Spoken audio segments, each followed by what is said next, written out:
Okay, so last time we have seen the differential reactivity of axial and equatorial functional groups in a cyclohexane system, but the systems that we have handled were the locked were in locked conformations, okay, like by putting the tertiary butyl at the 4 position. But there are plenty of systems where which are freely convertible into one conformation and the other one. Okay. There are various possible conformations unlike the locked conformation systems.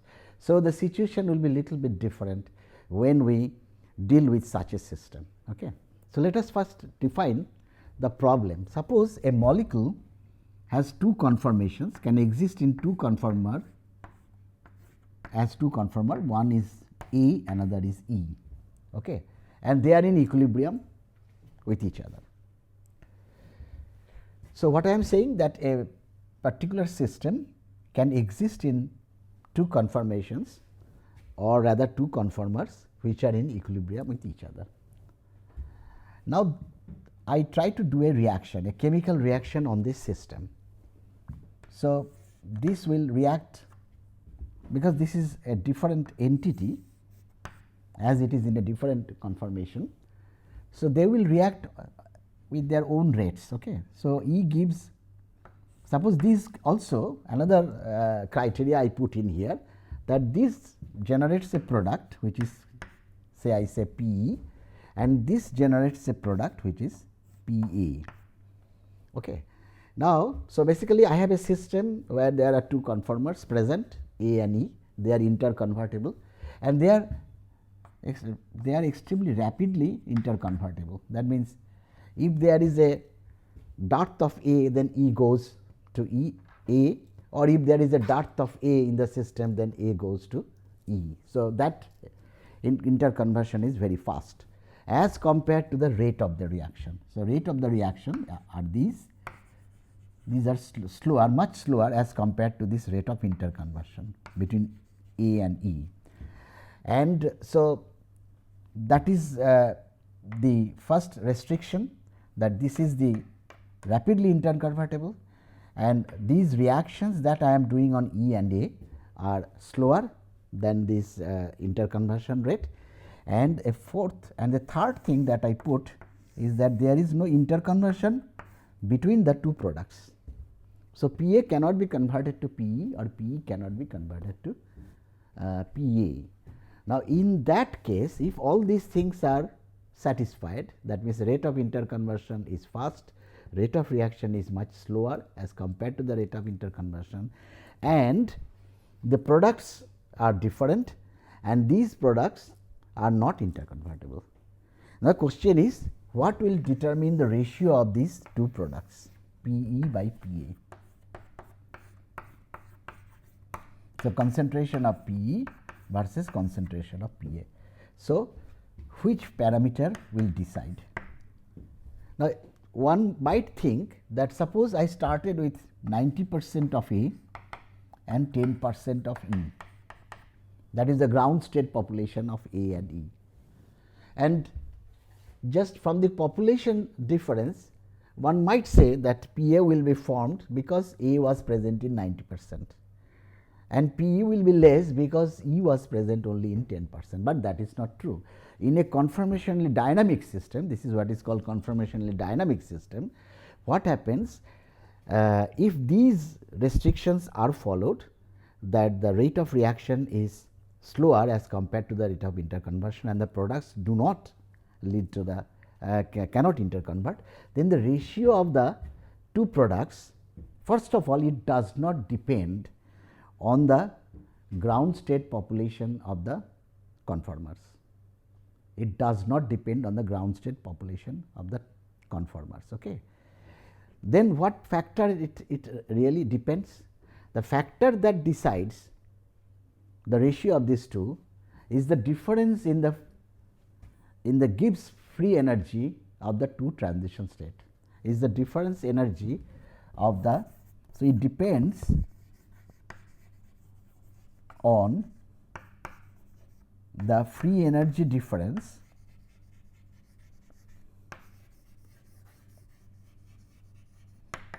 of the respective transition states.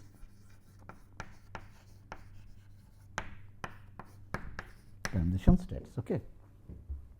Now, I think this will be a little bit clear if I draw the energy diagram to show you the case. Okay. Suppose this is the conformer A and this is the conformer B. Okay. And they have a barrier. Of course, there will be a barrier to interconversion, but that barrier is very small. Okay. That barrier is very small. On the other hand, suppose this is E, we have considered this as E. Now, suppose this is reacting and giving a product which is PA, that means one conformer leads to one product and the other conformer leads to another product. Suppose that has got a higher activation energy. So, this is PE. So, according to what is called now the Curtin-Hammett principle, the ratio of PE and PA will depend on the free energy difference. This is called del G hash. The free energy difference between the two transition states. This is the transition state for reaction of A and this is the transition state for reaction of E. Okay. So, this difference will decide, there is a relationship that is PE by PA is equal to e to the power minus del delta G hash by RT. So, basically temperature is a factor, but another major factor is the free energy, the difference in the Gibbs free energy of the transition states. So, that will decide. So, it immediately tells you that it does not matter what is the population here. If the rate of E is more than the rate of conversion of A to PA, that means if that transition state of E lies lower than the transition state of A, then the product from E will be more, or the vice versa. If the transition state of A lies at a lower level than the transition state for the E, then A will react at a faster rate, and because that means the activation energy is also less, otherwise why it will be at a lower level. And if that is the case, like here, the activation energy of this is less than the activation of energy of this. So, now I can say if this is the situation, then PA will be more and PE will be less, okay, irrespective of the fact that E was more stable than A. So, in the ground state population, E was more than A, but that is not the decisive factor. The decisive factor is this difference. That means, basically which transition state, the other way to speak it, that which transition state is more stable and which activation energy is more or less, that will be the guiding factor. Okay. So, it is not always true that the population of the conformer which is more populated will give the major product, that is not true. Okay. Now, this is what is called the Curtin-Hammett principle. The Curtin-Hammett principle can be said in different ways. The relative amounts of, one way to say it is the relative amount of the product formed from two critical conformations, that means two extreme conformations, are completely independent of the relative population of the conformations and depend only upon the difference in the free energy of the transition states, as I said, provided the rates of the reactions are slower than the rates of conformational interconversion. As I said, the rate of interconversion should be very fast, and this is the other way to say, the reverse way, the rate of reaction are slower than the rates of conformational interconversion. In another way you can say it, in a chemical reaction more elaborately you can say yields of one product from one conformational isomer or a conformer, and so in a chemical reaction that yield one product from one conformational isomer and a different product from another conformational isomer, and provided that these isomers are rapidly interconvertible relative to the rate of the product formation, whereas the products do not undergo interconversion. So, the first definition was not very correct, because it never said the interconversion between P A and P E. That should not happen in a Cartan-Hammett system. So, provided that there is the products do not undergo interconversion, the product composition is not in direct proportion to the relative concentrations of the conformational isomers in the substrate. It is controlled only by the difference in standard Gibbs energies of the respective transition states. Okay. So, this is, I think, the more correct version of Cartan-Hammett principle, and I gave you the equation, but this can be derived also, this equation, but that is not within the scope of this subject. So, again I go to the energy diagram. So, what Cartan-Hammett principle says, that first of all this barrier is much less as compared to the activation energies, that is number 1. So, they rapidly interconvert to each other, and the product ratio of product C and D will depend on the difference of this energy, this minus this, and that is the deciding factor. Okay. Now, the question is whether we will come to the examples of Cartan-Hammett principle. So, the most striking example for a Cartan-Hammett principle will be to show that a conformer which is the least expected conformer is giving the major product, which is however very hard to find,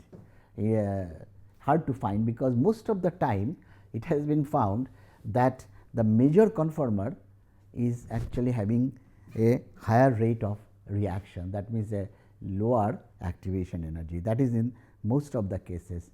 But we will discuss all these cases and try to find out a case where the minor conformer gives the major product, because that will be a direct proof for the Cartan-Hammett principle. If the major conformer gives the major product, then you might say that, oh, actually it is the ground state population which is dictating the process.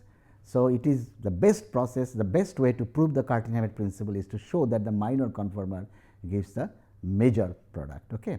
So, we will come slowly into that. The first example, again I remind you, now we are now dealing with a conformationally labile system. Okay. So, conformationally labile system, that means molecules which can exist in various conformations. So, if I want to make 2-butene from 2-bromobutane by elimination, by E2 elimination, you know that if I treat this with alcoholic KOH, then what happens? This is eliminated, the beta hydrogen. Most of the product is the Sedgwick product and not the Hoffman, because there is another possibility of beta elimination from this side, but the major product is this one. Now, this major product again can be cis or trans. So, you have the cis versus the trans. So, the actual diagram is this, the methyl on this side. So, either this product or you can have the trans isomer. The question is which one will be formed in major amount. Now, here we know that this molecule, this 2-bromobutane, we can consider it in existing in 2 conformations, one where the methyls are in the gauche form. Okay. So, there are 2 staggered conformations we are considering. In one, the methyls are in the gauche positions, whereas in the other the methyls are in the anti position. Okay. Now, we are considering these 2 staggered conformations in order to have a hydrogen, a beta hydrogen which is aligned opposite to the bromine atom. The bromine atom is leaving, so also the hydrogen, it is an E2 elimination, and so we have to have a hydrogen opposite to the bromine. And while doing so, we can find 2 conformers. One is this one, this is the gauche conformer, and this is the anti conformer. Obviously, the anti conformer will be the major conformer, because of this gauche butane interactions it will be less, and this methyl bromine interaction is there in both the systems. So, this will be the conformation which is less because of the gauge-Button interaction, this is more. Okay. Now, the mechanism of E2 elimination. Okay. We have not done any stereochemistry of SN1, SN2 or E2, but just to say the E2 elimination. In the E2 elimination, what is happening, that you have a X here and you have a hydrogen, okay, beta hydrogen. We are talking about beta elimination. Okay. Now, in all the reactions, there is something which is called stereoelectronic factor. What is and steric factor? Steric factor we know is the repulsion between two groups, between two bulky groups when they come very close to each other, and that affects the rate of a reaction. The other thing is, the most important parameter is the stereoelectronic parameter. What is that? Stereoelectronic parameter says that in a chemical reaction, the reaction will take place in such a way that the transition state involved in the reaction is stabilized to the maximum. That means, in order to do that, the orbitals that are, see what is a chemical reaction? Bonds are broken and new bonds are made. So, when these bond breaking and bond making processes are going on, the orbitals are realigned. Okay. They are pairing with differently than the substrate. Okay. Like in elimination, we know that there is a formation of a double bond here and with the expulsion of H plus and X minus. Okay. So, there is now the orbitals are now changing their partners. Okay. The stereoelectronic factor says that the orbitals in the transition state, the orbitals are aligned in such a way so as to maximize the overlap that is involved in the transition state, to maximize the overlap of the orbitals in the transition state. Again I repeat, stereoelectronic factor says that in a reaction, chemical reaction, the transition state should be such that allows maximum overlap of the involved orbitals that are being broken or that are orbitals that are participating in the reaction. Okay. Like in this is the E2 elimination. Here the stereoelectronic requirement is that the hydrogen and the X should be anti to each other, and in SN2 reaction,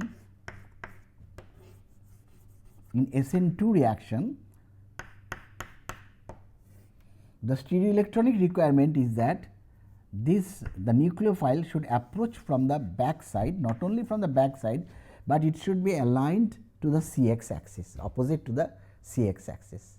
Okay. So, stereoelectronic factor demands that it approaches the carbon which is undergoing substitution, approaches the carbon from behind the leaving group, not only behind the leaving group, it should be just aligned with the CX axis. So, that is the stereoelectronic requirement. Now, why are these? I said because the transition state, in the transition state there is maximum overlap of the orbitals that are involved.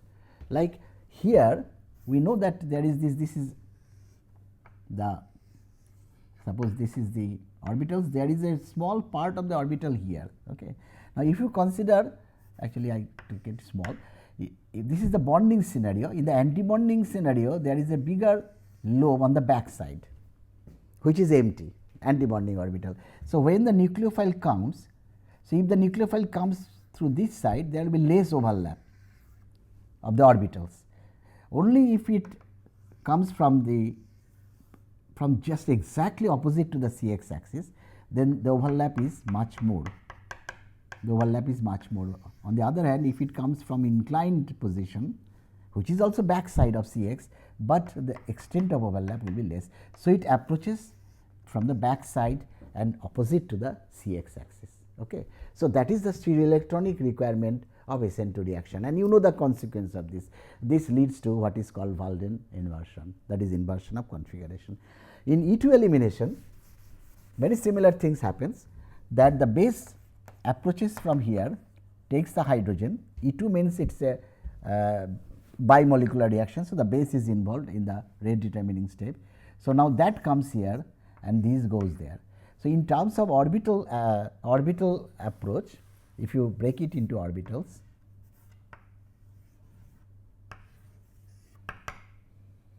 and this was the hydrogen. So, in the transition state what will happen now, these carbons are becoming almost sp2. So, there will be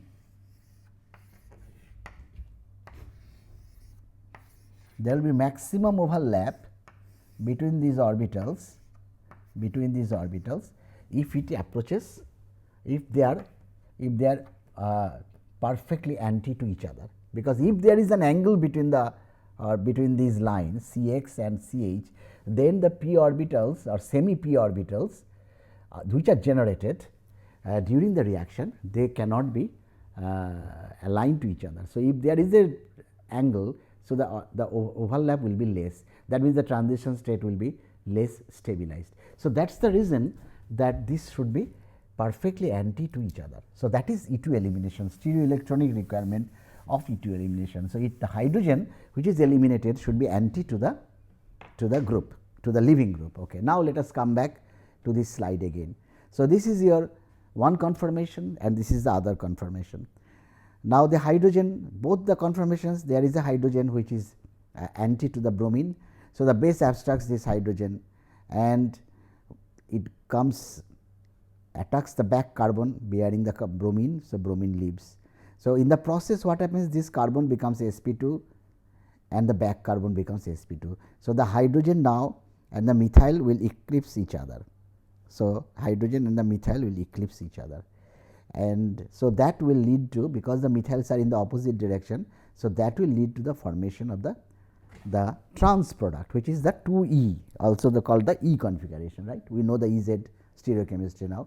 On the other hand, if there is elimination here, then what happens, this hydrogen is lost, this bromine is lost, these methyls will now come closer to each other and methyls will come closer to each other, and that will form the cis 2 butene. Okay. Cis 2 butene. Now, the rate of reaction of this is more because of the said that there is much less interaction as this hydrogen approaches this methyl here. Here these two methyls become eclipsing to each other. As the reaction proceeds, I can again draw it, continue the Newman projection. So, this was the hydrogen, this is bromine, this is a methyl, that is a methyl, and this is a hydrogen. So, when this hydrogen is taken up by the base, so this comes here, the bromine goes out. So, what happens in the Newman projection, it will look like this. So, this is methyl and that is methyl, this is hydrogen, this is hydrogen. That means, they are now approaching in an eclipsing orientation. So, that is the cis, that is the cis compound or the Z isomer. Okay. So, the Z isomer, there is increase of eclipsing interactions as the reaction goes. So, that has got higher activation energy as compared to the other isomer. What is the other isomer? There is methyl here and methyl here, this is bromine, there is hydrogen here. So, this is the other isomer. So, as the reaction proceeds, sorry, this hydrogen here, as the reaction proceeds, the base, so that goes here, this goes out, and there is now eclipsing interaction between hydrogen and methyl, which is much less as compared to a methyl. So, the product will be, the top one will be hydrogen, the bottom one will be methyl, and here the top one will be methyl and the bottom one will be hydrogen. So, this is the trans, that means the E isomer. So, the E isomer will obviously more irrespective of the population of these two, but here unfortunately, this is the major population, the conformer which is more populated, but the reason for getting the trans isomer is not due to that this is populated in a populated more. The reason is that there is, this has got less activation energy for conversion compared to the gauche, compared to this conformation. So, that is the reason why this is more and this is less. Okay. But as I said that if the major conformer gives the major product, then it is very difficult to convince students that the reason is actually is the kinetic reason, not the ground state population, but it is very difficult to convince the students. So, I said that we should have an example where the minor population, the minor populated conformer gives the major product. Okay. This is an extreme example, that this is neomethyl chloride. I talked to you about the menthol, neomenthol, where chlorine is replaced by OH, but this is suppose the neomethyl chloride. Now, this has got two conformers, but one is highly populated, that is where the chlorine is axial, methyl is equatorial, and this isopropyl is equatorial. If it flips, then the isopropyl becomes axial. Here this is a big group, and this is also quite big. Only the equatorial, the only benefit you have is putting the chlorine in the equatorial position, but you actually forcing these big groups in the axial position. So, this is only present in 1%, and that is about 99%. So, this is the one which is not present at all. So, again here is that the chlorine has to eliminate. If I want to produce a beta elimination, then either this hydrogen is lost or this hydrogen is lost. So, again only these two compounds are formed, and not the compounds from this conformer, not from this conformer. So, that is not a correct example, again a true example or an example which proves the Curtin-Hammett principle. Here also again the major conformer giving the major product. So, again one can argue whether it is due to population difference or due to the kinetic that is playing a part. Here the kinetic says that this cannot eliminate because there is no hydrogen opposite to the chlorine. So, only this can produce the product. Okay. Now, let us come to a real example where the minor isomer gives the major product. Okay. So, this is a compound, a bicyclic compound. It is a bicyclo compound, which is a bicyclo compound. See, like this. See, you have, this is the example of a bicyclic compound. Okay.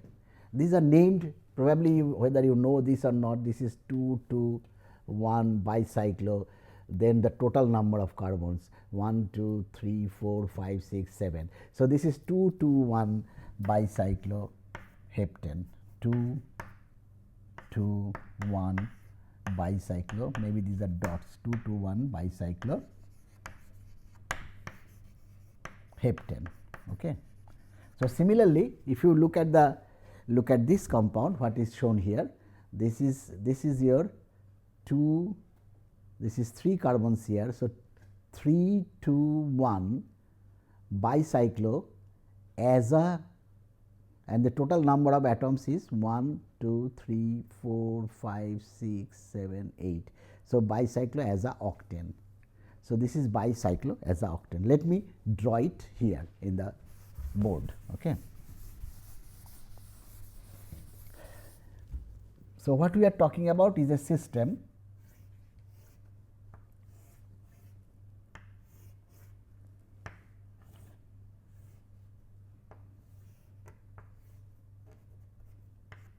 and there is a nitrogen here.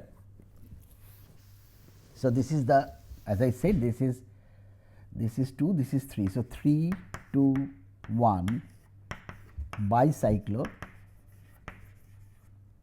as a, so number of atoms in the ring is 1, 2, 3, 4, 5, 6, 7, 8 including the nitrogen. So, that will be as a octane, bicyclo as a octane. Now, this has got a, suppose I take the methyl group. So, N-methyl bicyclo as a octane. Now, this has got two conformations depending on the, that is due to the speed, that is the inversion of the nitrogen. Okay. So, either the methyl is on this side or the methyl is on the other side.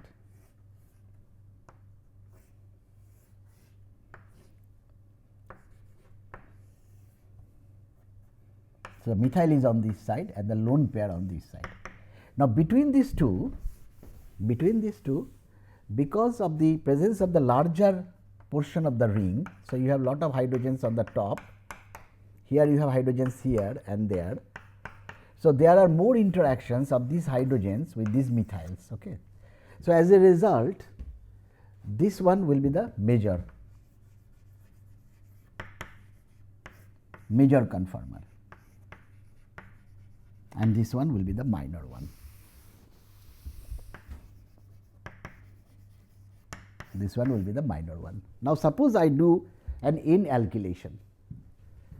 In the literature, they have done the alkylation with a labeled methyl iodide, but I can to simplify the system.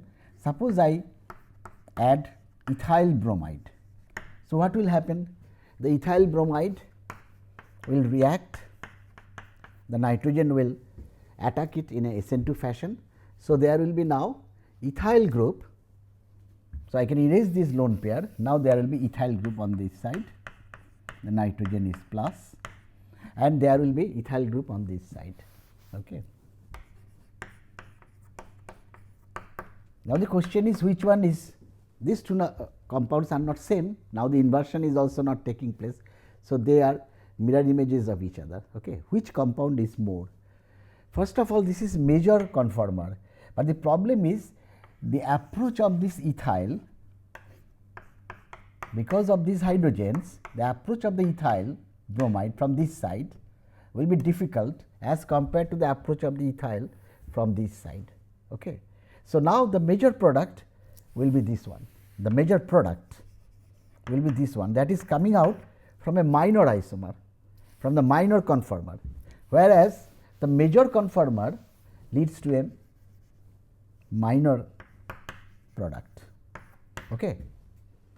So, major, I can show it to here and that will end up this lecture session, that you have this compound and this compound. As I said, because of the longer because of 3 carbons here. So, you have more steric repulsion with the methyl if the methyl is on this side. That is why this one is less stable and this one is more stable. As you have less hydrogens, less carbons here, that means less number of axially oriented hydrogens. So, this is the less stable conformer, this is the more stable conformer.